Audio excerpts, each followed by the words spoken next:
Here's another of my stories. We heard this story before. The first car we had after we married was a Redbird. I think it was a Chev, but I might be wrong about that. But it was a Redbird, and ours was a reddish color. And there was a Bluebird, the same make, only it was blue. That's the first car we had. In the spring of 1929, we got a Ford, a new Ford. We bought it from the agent at Fielding.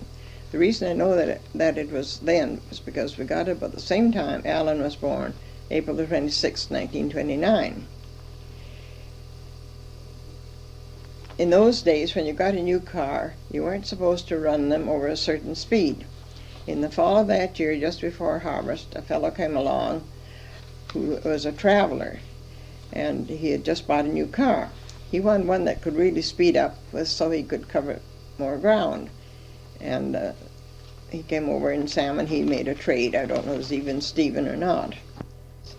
But I always liked that car, and it's a green one, and I have snapshots of it. Bob was baby standing it.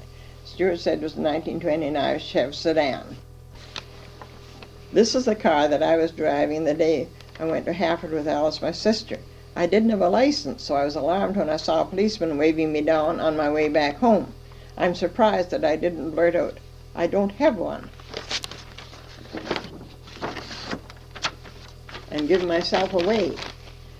I soon found out that the policeman only wanted to know if we had seen a man who had escaped from the mental hospital. In those days, women might know how to drive, but they only drove cars out to the fields to bring lunch. I only drove to North Battleford twice in my life.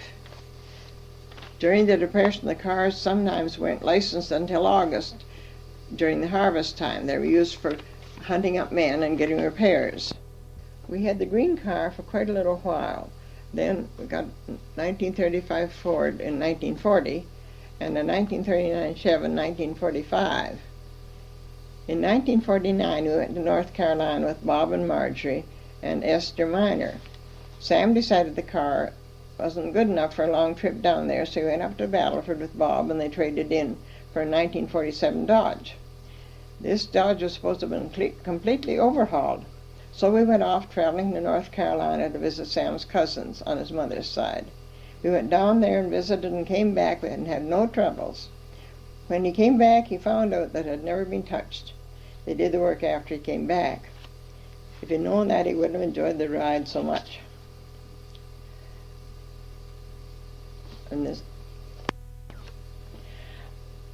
the first car I drove, it was in 1914. My Uncle Sam Harriet had a Model T Ford, and my aunt was in the back seat with the children, and she was probably frightened as the roads were so very rutted in those days. The car that I just sold was another car. I figured it was my car. Years ago, you didn't use a car for running around very much. I'd drive it to church someplace else, but it was always Sam's car. In 1968, he had this chap come down from Morrison from North Battleford with this car. Sam told me to go with Doug to see how I liked it. He had me drive it, and Sam bought it. So now I had the car, and he had a new half-ton truck that he liked very much. We did some traveling, although Sam didn't like traveling very much at all. He traveled to North Carolina, and that was to visit relatives, but he didn't just care to pick up and go off for the fun of it.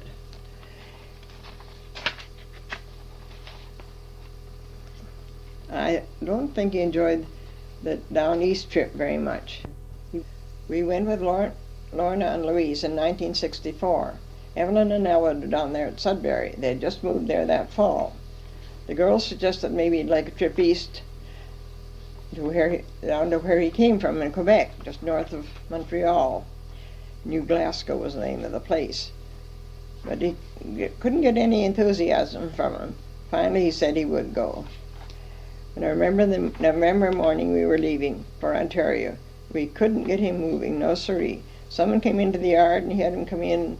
They sat down and had coffee. He really didn't want to go, but we went and came back in December. I don't know whether he enjoyed it, but he spoke afterwards as though he did. We went through northern Ontario, along the shore of Lake Superior.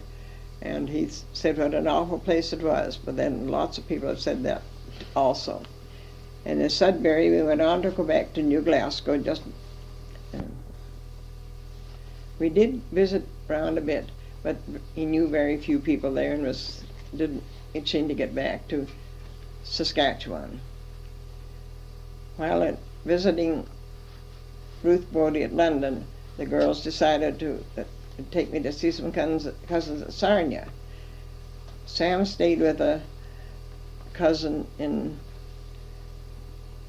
where we were staying, and I said to him, if you'd rather stay here, the girls can take me across to Sarnia and visit my cousins.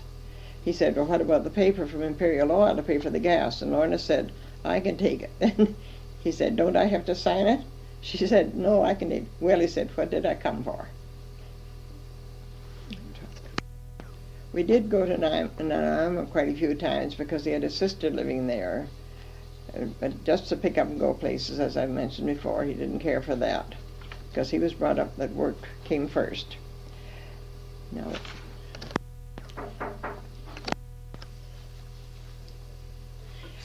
as I mentioned before, we often didn't get a license for our car until August. So in August of 1938, I decided I'd like to visit my sister Alice, she and her husband had moved near Duck Lake and taking charge of work at an Indian reserve there.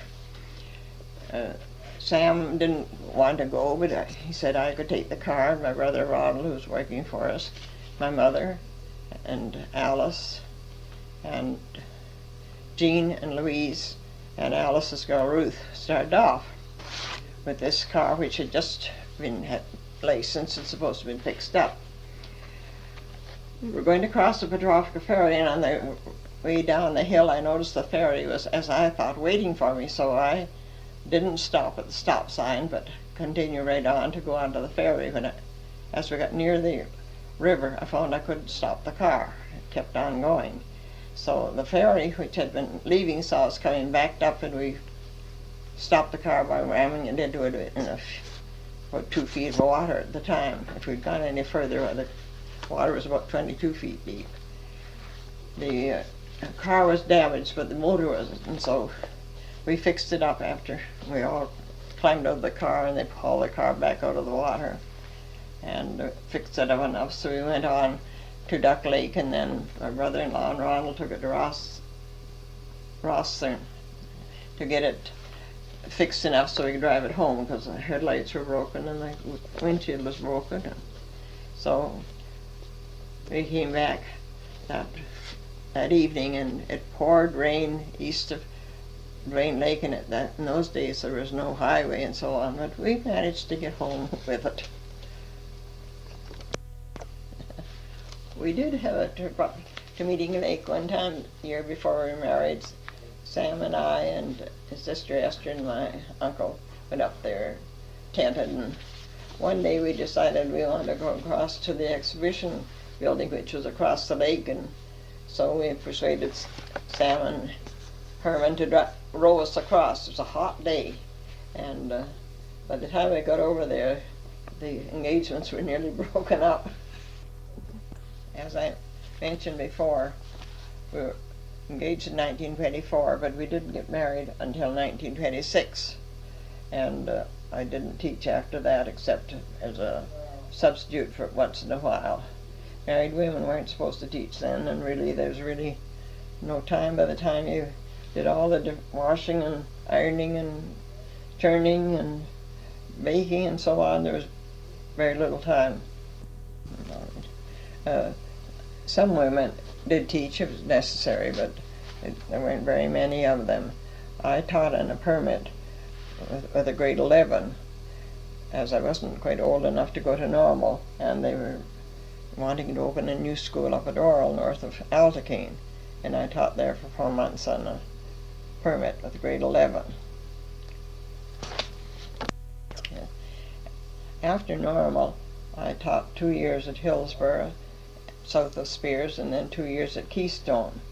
Then my grandmother, who had had a stroke in 1917, and I had had to go home from high school for 3 weeks then while my mother took care of her, needed help again. She was crippled and could find a wheelchair, and when they couldn't find a housekeeper, she would stay at my mother's. I quit teaching at Keystone in December 1922 and stayed out of teaching for that winter and took care of my grandmother at her home. Then in May of that year, I went east to Sarnia, where I stayed with an aunt, my father's sister. And while there, the elevator agent at Spears, who was also the secretary of the school, phoned to see if I would take the Spears junior room, which I did, and taught there for 3 years. On July the 7th, 1926, Sam and I were married on the lawn of my dad's home.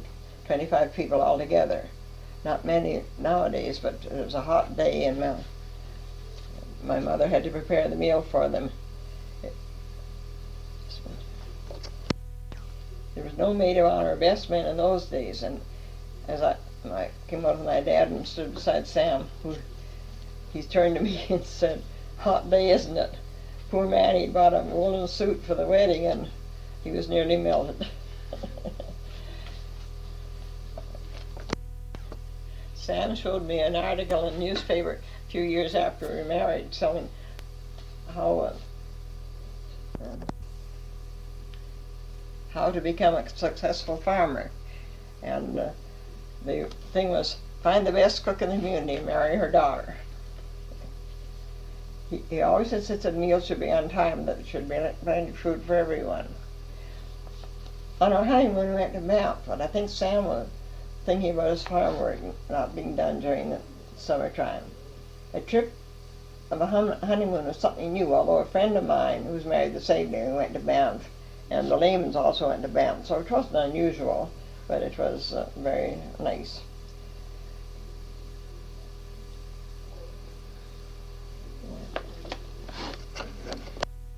Generally, most of the women just traveled from their father's home to their husbands, wherever they happened to be, whether it's in the same district or the same province. We tented. We didn't go too fast. The day we were married, we just went to Battleford that night. The next day we went on to Lloydminster. It was a miserable day with rain. It was hard to find a suitable camping site. We didn't start very early in the morning. The next we got near Elk Island, east of Edmonton. From there we went south to Calgary, and we went through Calgary when the stampede was on, but we didn't stop. And then we went out to Banff and camped there in a tent and visited around. That was the last camping we did there. Stewart remembers that Alan and Bob camped at Waskasoo in the tent. That was when Stewart was about 3. He also remembers putting the tent up to play in near the house at night. As traveling went, everyone stayed in their own little area. We didn't go for many picnics either, as neither Sam nor I were very much for the lakes. We sometimes went over to Redberry for lake. A lot of people would go up to Meeting Lake, but that's more for people who like fishing. He liked the farm. People came to us. In the 1930s, people from the south moved north as everything got dry there, although where we lived, we did have some rain, but the prices were terrible. People moved in covered wagons, especially to Meeting Lake, where they heard there had been rain, but the soil was poor. 1935 or 1936 crop failures. In 1935 or 1936, after our harvest, when all of our oat straw was blown into the loft of the barn and it didn't fill it then, Sam, his brother Bob, and a brother-in-law and a cousin of mine decided to go to Peace River and get work where there was supposed to be bumper crops. They all got jobs. Sam was working as running a thrashing outfit, and Bob got a job as a separator man. and the others were probably hired to work as stooking men. First the grain was cut with binder, and then bundles were hauled to the thrashing machine. The next day or so it snowed. The men never turned a wheel and came home after 3 weeks. Sam's mother originally came from North Carolina to Montreal, where she had an uncle. While working there as a housekeeper, she met Grandpa's sister, Aunt Hetty, and eventually met her future husband, Mr. Cunningham. The Limers came from England to North Carolina in the late 1800s. We had our share of flu, but we didn't have too many serious diseases except ruptured appendix.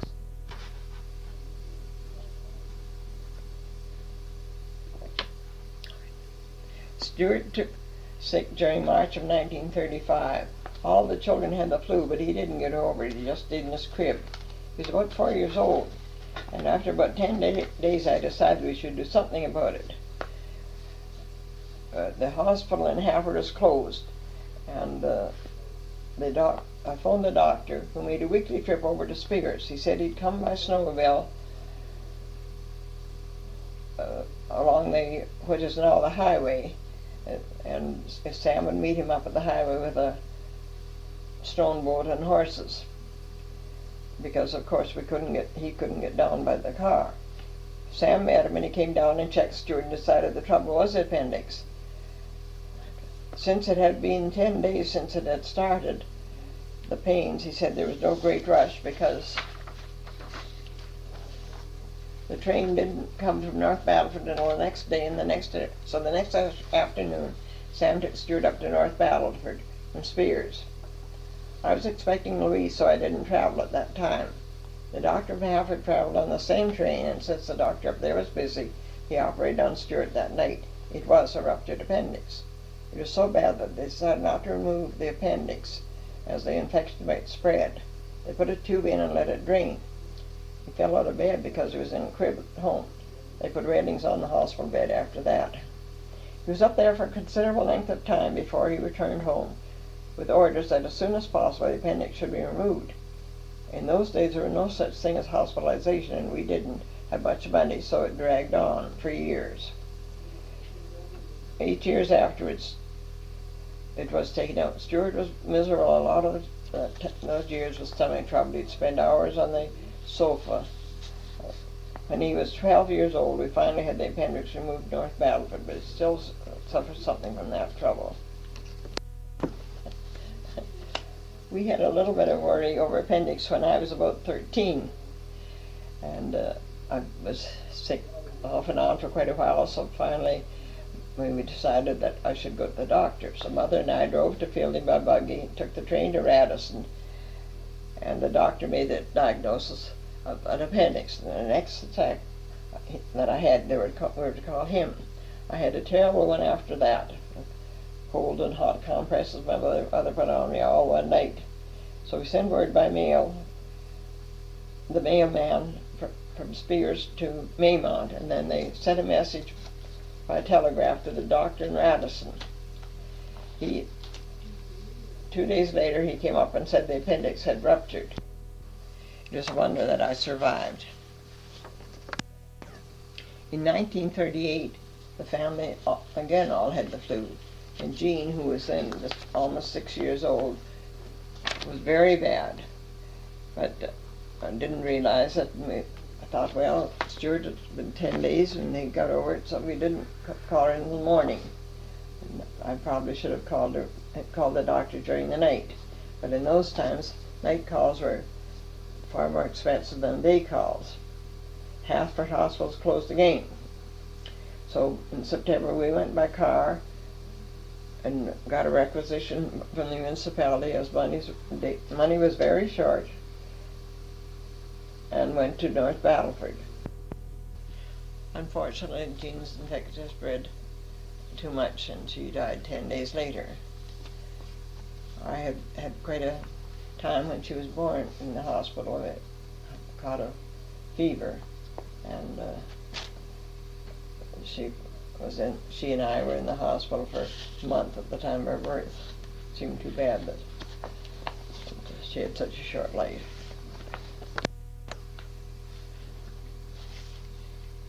Whenever there was sickness in the school and so on, they used to have inoculations, and at one time there was a scarlet fever scare.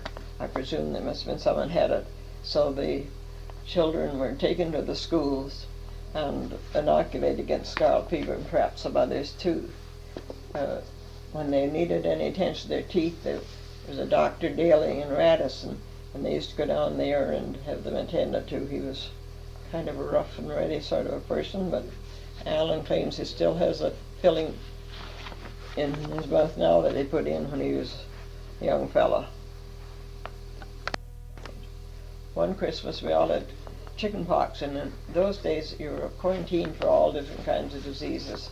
They perhaps should have just get them when they're younger and not get them when they were older, as Stewart didn't get bumps until he was in high school and was away working one summer, and managed to get home before they quarantined him down where he was working. One Christmas the children all had chicken pox, and of course that's quarantined again, and we had to stay at home one of the very few times when we were home alone at Christmas, we generally went over to my mother's for that day.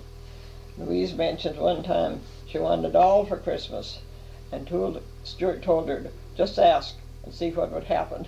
She got one. Nowadays everyone has Christmas trees if they wish one, but I can remember one year down at the school there was no trees in there close. The prairie fires had taken all of the trees, and no one had gone north to get one. So at the school they rigged up a wagon wheel with a pole and covered the wheel with green tissue paper and hung the presents from that tree. We nearly always got trees at home after we were married, as the people from up north would come down and loads them, sell them about 25 cents a piece, so we nearly always had a Christmas tree. In December 1929 was kind of a memorable one. The day before Christmas, Sam's sister Sadie, who was expecting, made arrangements to go to the hospital, was meeting the doctor at our place. But it was quite a little distance, and they were quite a while getting there. So by the time she got there, she decided she didn't want to go any further. And as the doctor was waiting for her there, the doctor and I delivered Art. In those days, the mother stayed in bed for 11 days. And so Sadie stayed there, and we got a nurse, not a qualified one, but just a practical nurse. And she came in to care of Sadie and the baby for the next week.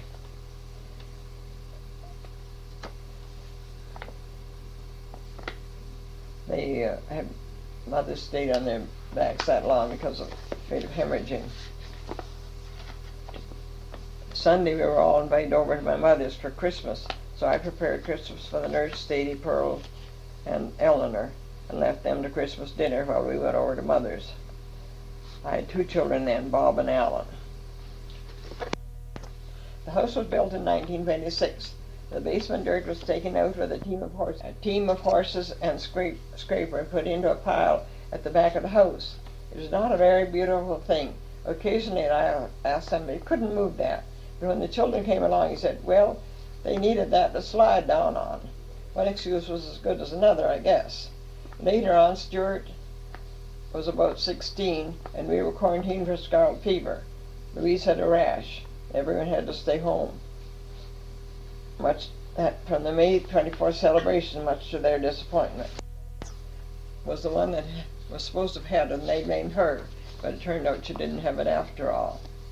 One of Stewart's cousins, Stuart Riley, was staying at our house at the time, so to put in spare time while they were quarantined, they got busy and hauled away that pile of dirt.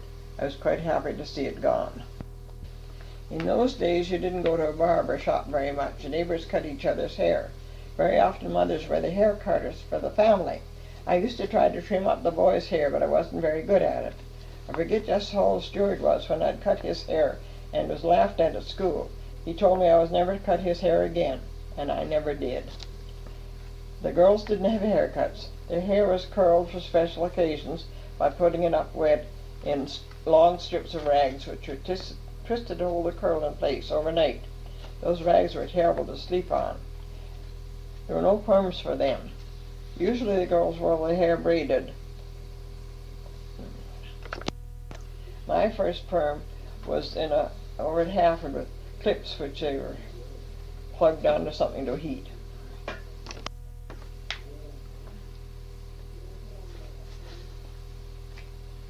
Just before I was married, I bought a new Singer sewing machine, and I paid $80 for it, which was quite a bit in those days, considering my top salary in teaching was only $130 a month. I certainly made use of it during the years, especially in the Depression years, when they used to make things over. Some of the things looked quite good. I could take an old coat and rip it up and wash it and turn it inside out, because the outside would be faded and make things up then. The boys wore shorts, and I'd make the girls' dresses. The girls didn't even wear slacks in those days. The boys used to wear long woolen stockings in the winter, and a woman in town used to knit them for me. I would give her the wool. The children always had overshoes that you had to pull on over your boots. Was that ever a tug?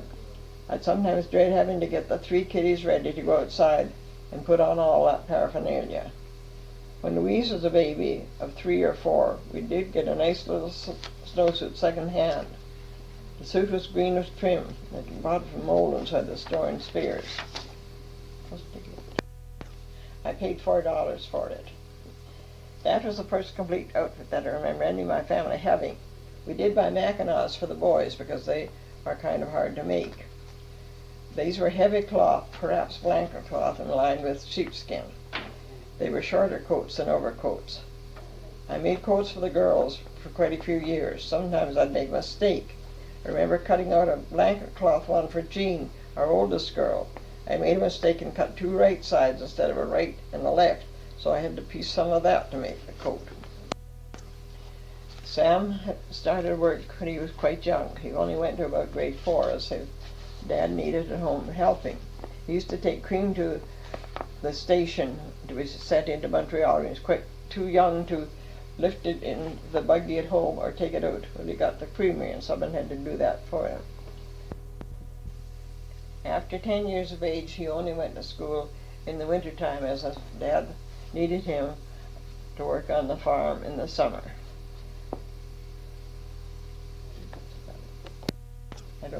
In Quebec, there was no compulsory school education, but in Saskatchewan, if you lived within a certain distance, I think it was 3.5 miles, you had to go to school. Sam was quick with figures.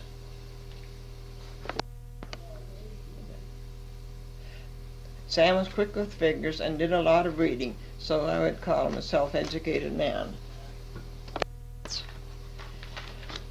In 1910, Sam's father and Sam came west and did something around Saskatoon. I'm not sure whether it was rented land or so on, and then went back that fall. And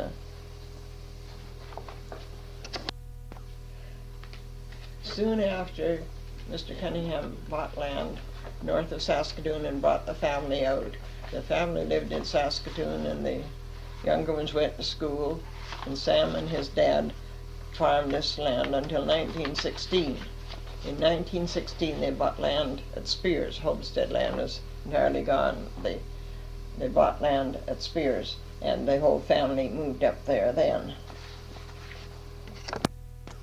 Sam's family went homesteaders, but they bought a half section of 15 and 23 where our fellows in Stewart live now.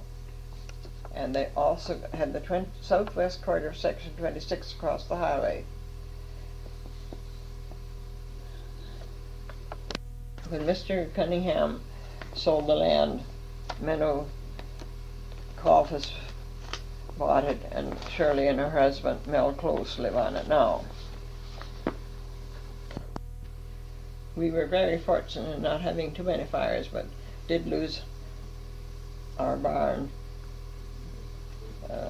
by fire one year. We don't even know what started the fire yet. It was just surmise. Fortunately, there were no animals in it, so we didn't lose any animals there.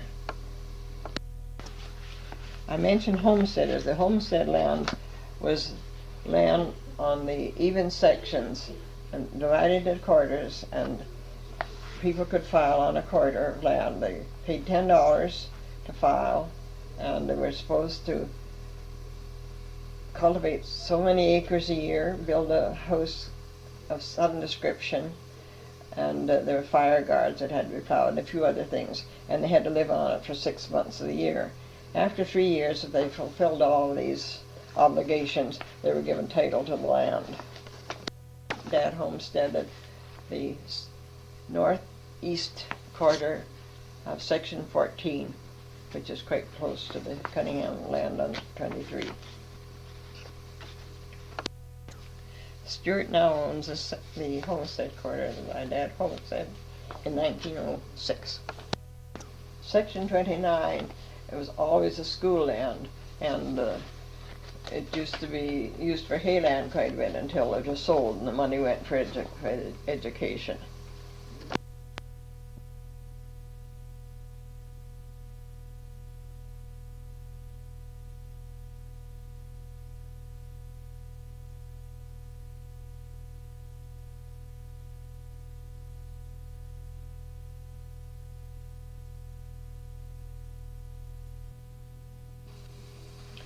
Sam's grandfather came from Ireland, and he went to Montreal, where he had an uncle who had a cartage company. Sam's grandfather likely worked there, although his son always said that he had worked within a few hours of landing from the boat. They were Protestant Irish, and moving into the Quebec was quite a change because it was principally Roman Catholics at that time. Sam liked to read, and as a bachelor he would read all night to finish something.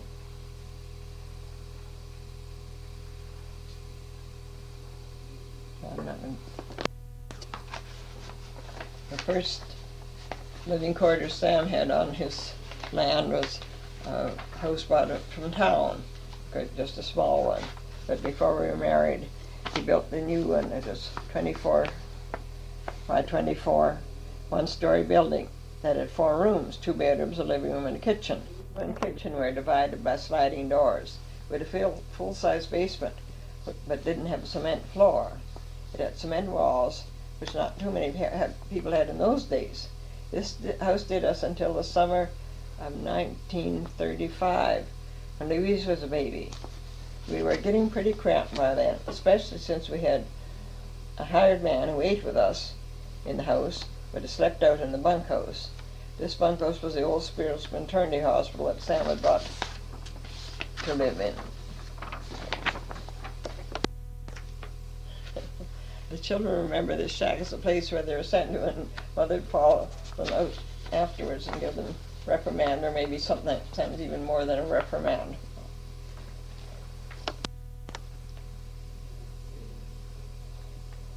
That summer I decided that we had a bit more room. Nighttime was very crowded.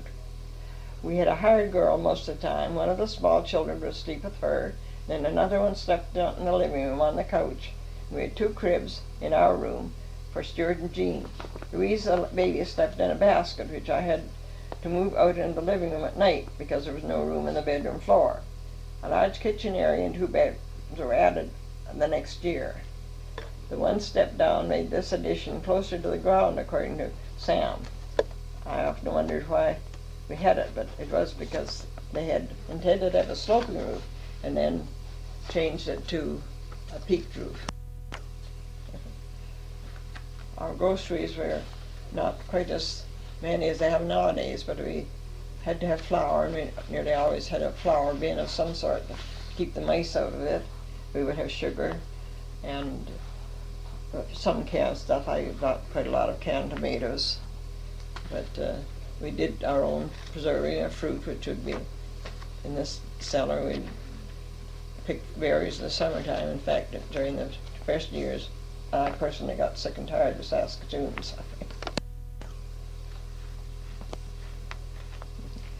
Saturday night was a big night in the small towns especially, and everyone planned to go even if they didn't need groceries. But that was the night when most people did get their grocery order.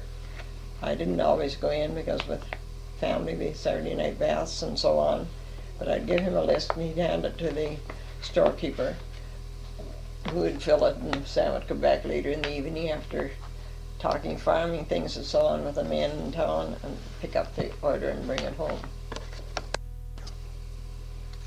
Before we were married, Sam bought a small tractor north of Battleford. I presume the boys could know what make it might have been, but I have no idea. And on the way home at Lyle, I quit on him, so he stayed overnight at Tom Patterson's, and the next day Tom Patterson brought him home. That was his first tractor. His first rubber tire tractor was bought in 1939, and Bob has reconditioned it and has it down on his acreage. Sam also owned his own thrashing outfit. He thrashed with Bob for a while, and then he thrashed on his own and thrashed for all the neighbors in the area. I was the chief cook for most of them, although some of the families did cook for their own crop. In the early 1940s, when help was very scarce, Sam and Bob bought a pull-type second-hand combine and brought it home. That year they both thrashed and combined, but very soon they quit the thrashing, and straight combining became the way that they did the harvesting, and we women were certainly glad to see that instead of about at least a dozen men, while we had maybe 4 or 5.